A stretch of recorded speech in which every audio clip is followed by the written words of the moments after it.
Hi, everyone. Welcome to my video. Today I'm super excited to speak to Amanda. I run a small nonprofit called Substantial Classrooms, and we work to improve substitute teaching.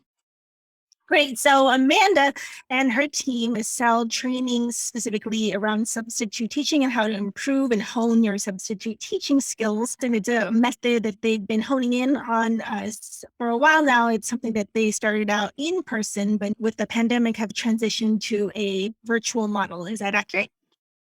So today we're going to talk to Amanda to learn more about how she and her team started using Thinkific, especially selling business to business. I know a lot of people right now are really interested in the business to business space, but a lot of the traditional way that most people understand of selling these types of training is through seats and individual license.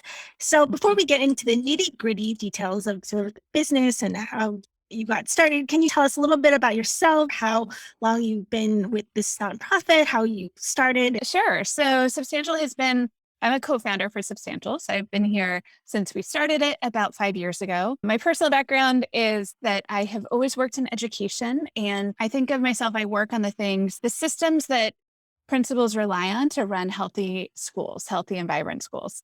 So I mostly work at the district level and at the systems level. And I think of my work as doing process innovation. So trying to make those systems stronger.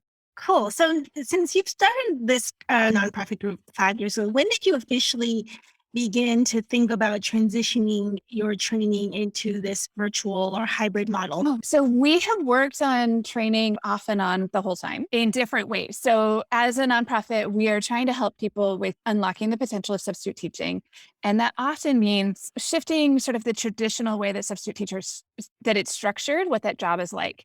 So in order to do that kind of innovation work, we were needing to do some training. Whenever you're going to put somebody into the classroom as a flexible educator or as somebody who's intermittent coming in and out of the classroom, you need to train them on it. And it's a different skill set than traditional teaching, similar, but somewhat unique. So we had developed a standalone workshop. We did it in person. We never sold it as its own product, in part because it felt like one and done is not really how adults learn.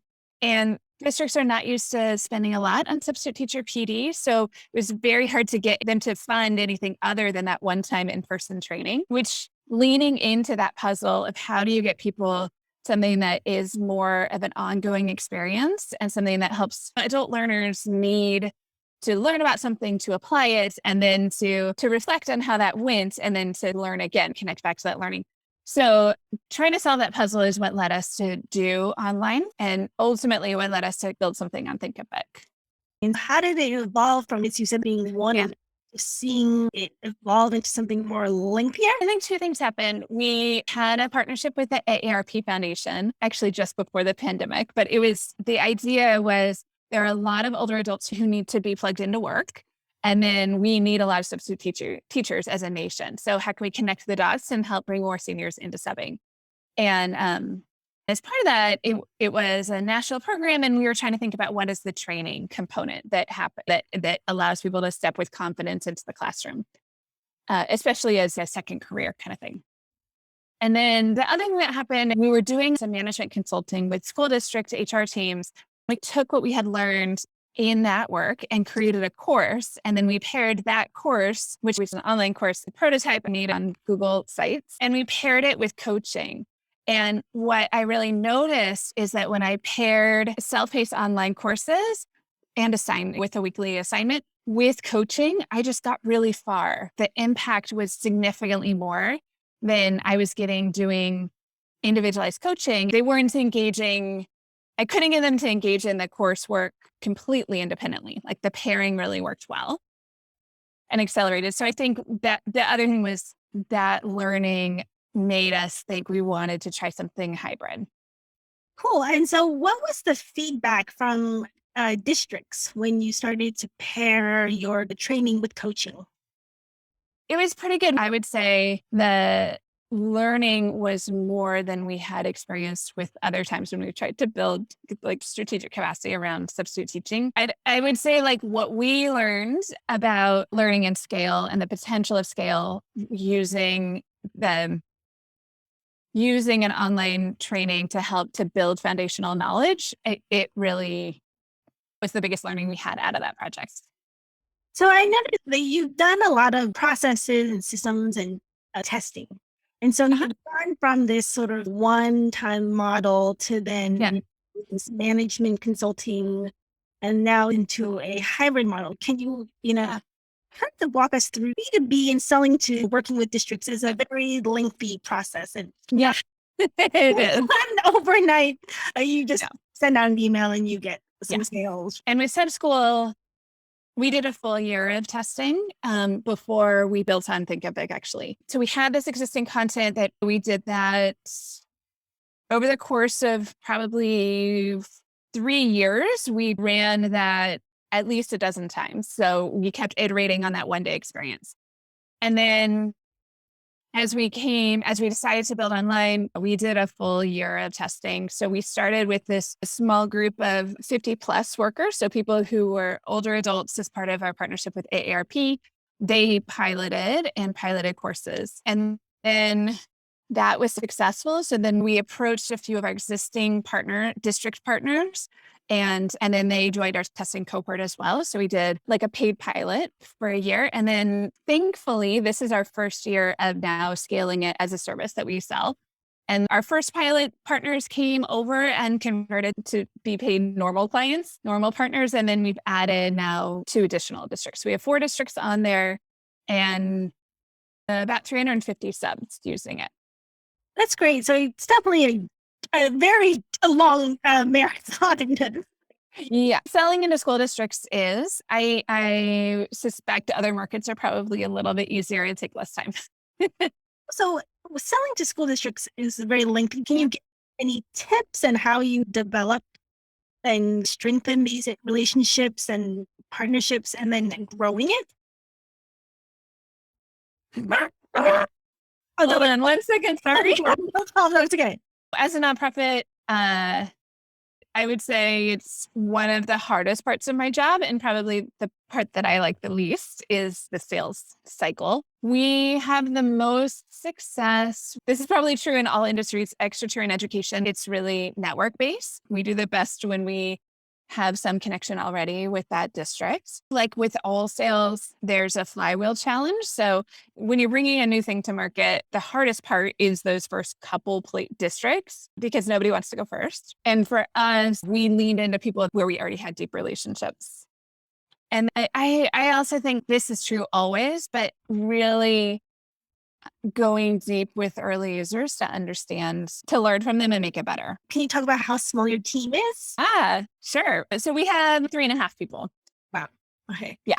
So in growing these kinds of partnerships with districts to reach and offering additional training and PD, do you have any suggestions or tips for people who are looking to begin that kind of outreach and leveraging, existing relationships?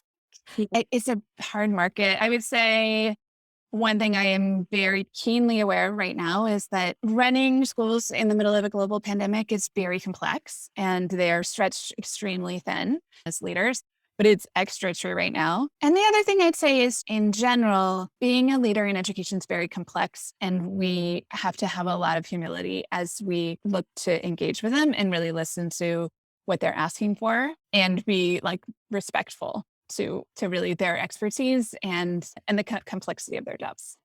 So B2B selling, even with an existing network, it's not easy. And it definitely takes time. It takes just as much time as you would if you're going in cold, that you and your team have some relationships already in networks. So I think it's a little bit semi-warm when you're starting this process. I'd say those are the easiest, right word form. Yeah. All sales is hard, right? I'm impressed by people who really love sales because it does take a lot of perseverance and willingness to put yourself out there. For us, there are some people who really resonate with what we've built, who get excited about what we built and want to bring it to their schools. So we're looking for those people. And it's all over the place. It hasn't been, it's not like we do have slightly more here in the Bay Area where we're based, but it's not like we have gone geographically out from those places. It's more, I think this is true for early adopters, right? You're trying to find people where they are so excited to see that what you built because it really speaks to a need that they have. Yeah. Cool. Yeah. So I think the strategy that you and your team uses is something, let's keep it simple at the beginning and with leveraging your context. Yep. If you're trying to sell to school districts, humble and respectful. That's a true in all sales. Yes. Okay, cool. So now I want to ask you, having started on Google and really done a lot of testing before you've really gone on to think of it, where did you get the hint and impetus to say, okay, we need something a little bit more beyond Google? So working with subs, there is just such a huge variety of tech comfort. So I think we were starting to really want something with a more intuitive interface and a little bit more of a back end for managing courses. I think that's why we ended up looking that way. We looked at a lot of there's a lot of platforms to build on. Yeah. So we looked at a lot. We found Thinkific felt to us the most intuitive in terms of the course interface, and it is designed for B2C. So I feel like we're really pushing its capabilities. Like we have to be really creative in how we use it but the custom site builder really allows you to have a lot of flexibility. So that was another reason we ended up with this. And then in the world of substitute teaching, we actually didn't want to build something that had a lot of unmoderated chat, mostly because we're trying to sell to the employers. And there's just a discomfort with that. When we looked at platforms, we actually weren't looking there's a couple that are more social forward. And we were looking for something where the course progression through courses was sort of the thing that was most optimized, if that makes sense. Can you talk about How many platforms we evaluated? And what was your process before you landed on this one? I think we probably ended up looking at about a half a dozen, and we made ourselves a decision matrix around the kinds of things that we were looking for. And the most important, the course interface and especially the progression through courses, and also the simplicity of the dashboard of how you get into a course. There are some systems that have more features, actually could be more confusing for people who are not as digitally savvy, right? As technology savvy, those interfaces get overwhelming for them. I will say at this moment, being now in the build and growing the number of districts that we're working with, and probably most of my thinking with Thinkific is all around, there's so many things I wish it did that it doesn't do yet for B2B. Can you talk about what you wish I feel good about landing on Thinkific. The other thing was there are B2B platforms made for the education market. The cost point was so much higher. And as a nonprofit, we're trying to improve this area of education that's really dramatically underfunded. For us, the price point was really important. And those ones that are more built for the B2B are 10 times as much, significantly more cost. Yeah, Canva. I think there's Docebo. There's an open source Canva that we could have gone with, but we ended up not. In terms of functionality, I wish it had. There's so many. Getting data out of the system is very cumbersome. So we currently have 10 courses, and we have clients who want to be able to see the progression of their folks through those courses. And it's pretty limited in the number of people you can set up as a data analyst, an external data analyst. For us, getting our district contact up to speed with using that analytics interface, that's too clunky. And then for our team pulling the data, we have to pull individual reports for anything that we want. So I'd say that's a big pain point. We're going to have to build something outside of Thinkific in order to meet that need. And we're just bumping into that all the time, all the time. And then the way that we've structured it is it's a partnership. So any subs who come and leave that district in the course of a year have access to the sub school through there. And we're doing it through bundles and groups. And that's also a little bit clunky. And we're starting to think about if we might offer to individuals in addition. And I'm excited about it. It is making us rethink the sort of architecture decisions that we made to be able to get the B2B. Now we have to unravel some of those to be able to make it make sense for individuals. Can you talk about what is the big pluses? Ease of use. It's very straightforward and intuitive. We are using a lot of custom pages to make what we wanted to make. And those custom pages, it's so nice to be able to set the sort of design parameters globally. Like it's so fast to make beautiful things. Okay. So I like that. I do wish it was slightly more flexible. And then we are finding it pretty straightforward. We give a custom link that has a bundle, group, and coupon. So because we have to be able to track which partner they're with, and then we give them access to a bundle of courses, it's working pretty well for substitute teachers individually. Once we've made the district partnership, that subs to individually create their own accounts. One benefit that we're seeing from it is that subs are using sometimes their work accounts and sometimes their individual accounts. And it's just nice that there's a way to enable that pretty easily to get people associated with the right place, even if they're not using their work email. We give the district, our partner, the district, a custom URL to click on. And then the subs, when they click on that, they then create their own account. And so then they're going to use the email address that they regularly check, which I just think there's some choices in that, right? Like I think so you could create a different system where you need them always to be using the same at district email or at the work email as the way that you associate them with a group. I appreciate the way that I can associate with them with a group without having it be based on the end of their email address. Does that make sense? Okay. It makes it easy sort of for the person to choose what's the best email address that they need to use to log in and access their professional training. Yeah. Okay, cool. And then what would you say are like important factors as you continue to grow your B2B selling on Thinkific? Yeah, for B2B, the organization you are selling to wants the analytics. They want to be able to see usage, engagement. Ours also really want to see like quotes, like the feedback that their subs are giving. So right now we have to compile that all by hand. And I'd say that's the kind of biggest next thing for us to build, and biggest thing I think as you're trying to scale something that's B2B is it makes sense. The customer wants to know Great. if people are using it. Cool. I think that's the biggest. And then this nuance of trying to figure out how to make sales pages and make sure we've got all the user flows, all the configurations to be able to allow an individual path and being a part of a B2B sale path. So I know that you all sell to districts at the moment. You're considering selling directly to the individuals later on. But can you talk about what advantages there are for you and your organization selling in this way? Like in the sense that you guys sell like a license or access to entire suite of training versus individual courses in a training. For us, we're a nonprofit, so that choice is really about impact. So what do we believe is going to best prepare somebody for the classroom?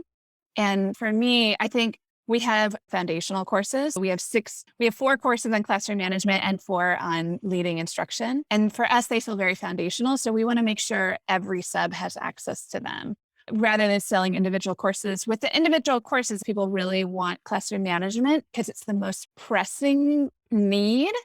But as you get into the actual topic, one of the best classroom management strategies is actually good instruction. So if students are bored or they don't understand what you're trying to have them do, then I think that then classroom management they go hand in hand. So that the bundle choice for us is mostly around impact, like that we want subs to have it. Yeah. Do you see any disadvantages to the way you price and offer your training model based on this right now? It's not necessarily how Thinkific is built. So it's limiting a little.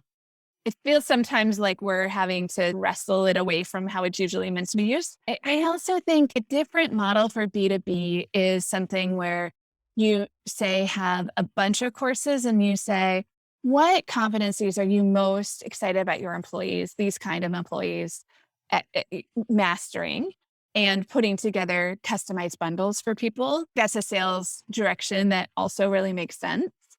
For us, I don't think it makes as much sense for the audience that we work with for substitute teachers as it does for some other employee groups who are going to get more sort of training and supervision in their work. But I could see as a sales strategy and a gaining traction strategy that that's a really compelling conversation, which gives a leader a little more opportunity to feel like it's customized to what they're asking for. Which makes sense. And that's something Thinkific quite easy to put together. So, how has using Thinkific helped you simplify and run your business in a more streamlined way? We've been in build mode. It's been a lot of work to create the thing. But once you put in that work, it makes scale, like bringing it to more people, that's pretty straightforward. You're just creating accounts and you can do a lot of the email automation and sequences and that kind of stuff. We talked about challenges with extracting very fine, granular data analytics. What other challenges would you say that you've encountered? The data is definitely the biggest, and it's in multiple ways. So course progression and completion data. We have embedded some surveys for feedback, course feedback, and then we also have reflection questions where we have people, and then our clients are also very interested in knowing that where we have knowledge checks in there, they want to know the percent, and all of those are separate reports in all of the courses, and we have 10 of them, so that's a lot. I could figure out Zapier, but that's not. I wish it had more native on this stuff. I wish it was easier to get the data. The other area we're having a lot of learning around is we piloted the time when schools were doing distance learning and lots of people were at home. When we piloted, we had a lot of engagement in live workshops and webinars. And we had a noticeable drop off when we tried to move those into Thinkific this year. And it's hard to read whether that's because we're all zoomed out and people are back in school in person, or it's the sort of discovery and registration process in Thinkific is hard. I'm not really sure. So we are actually taking our Zoom stuff out of our live engagement out of Thinkific. We built a custom page, but we're just having people now register directly with Zoom and sending the reminders through Zoom. And I'm hoping it's going to make it easier because right now, if you want something that's live, they have to log into their Thinkific account and find the course and find the place in the course where that live thing happens. And I'm not sure if we haven't figured it out or if it just really doesn't exist, but we're having trouble with like reminders for synchronous courses being able to go on a timed basis. And so I think it's been much, much better for self-paced asynchronous courses than it has been for the live courses. What would you say your successes have been with Thinkific? Successes like from people using it. We're getting fantastic feedback. I feel like that's mostly about our content, but what's great is the technology is not getting in the way of people having that experience. Your market, you sell like professional development training in this area, but these are more, what would you say, older and like traditionally like not considered part of the traditional workforce? So substitute teachers, the best way to understand them is they're like a gig economy kind of employee. So they don't have a day-to-day manager. They're usually not connected to the other training that teachers get in a school district. They're like independent agents a little bit. I always say the workforce is like the defining characteristic is variety. There are so many different types of people who sub and who have different backgrounds and familiarities coming into it. I've been surprised by how much we can meet the variety of needs that people have. We have some people who are retired teachers and what they're learning is some of the unique things about subbing. And then we have some people who've never been in a classroom before since they were a student and they have to learn everything from scratch. But one thing I really like in Thinkific, and I think this is true of all the online platforms, is we are able to use a lot of video. So the heart of our courses are subs and teachers talking about their own experience. So we're able to create what feels like a peer-to-peer learning, but delivered through technology and it feels fairly intimate in a way that early online learning didn't have that feeling. The direct-to-camera kind of video it's really engaging and human. Some of the early stuff didn't feel very human and wasn't very fun. So we get good feedback on that part. And it's definitely the videos are the stickiest. They're the things that people bring up and reflect back on the most. And most of these students and learners in your training are of all different backgrounds. Would you say the range comfort level with technology is? It's huge. It's really large, the technology comfort range. We probably skew towards older adults who are not very comfortable with technology. It's a huge range, but we have a lot of people. And so for that market and segment that aren't as comfortable as the Yeah.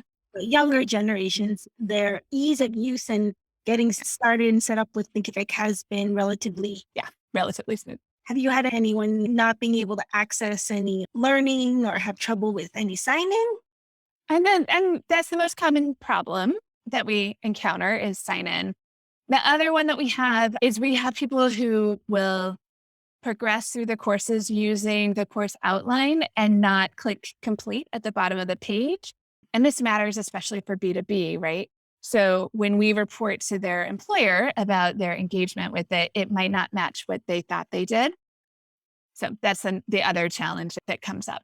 If you can leave any kind of lasting tips and words of advice for people who are looking to sell B2B and seeing that your journey has taken some time, what can you Yeah. recommend when people are evaluating and weighing these different decisions? Yeah, test your market first. All of these systems have great sales pages that you can use before you made the content. And then the other thing is test the content with real people Mhm. before you try to like scale on the sales side. So you have to balance those two things. Is there a market that is interested in this type of course or this type of product? And then also, do I feel confident that I have made something that's actually useful to people who are doing the job for real? And so trying to figure out how you balance those two things. The other thing is like, these systems are super easy to build in. Course development does take a lot of time. There's no doubt that good courses take a lot of time to build. It's like writing. It's pretty easy to configure and build on Thinkific. I built a working prototype not on Thinkific. And in retrospect, I could have skipped that step. Thinkific is fast and easy enough and low cost enough to, if you want to build a prototype first, you can do it right on Thinkific. Thank you for sharing with us. If people are curious about Subschool, what's the best link that It's just subschool.org. And that will take you to the front of our Thinkific page. It's Yeah. the front page. check out, their courses and look at their model and stay in touch with them as they continue to build and grow on Thinkific. Please check out their website. We got a free course up there so they can check out Welcome to Substitute Teaching for brand new. Yeah, go and check out their course and see different models of how people can sell B2B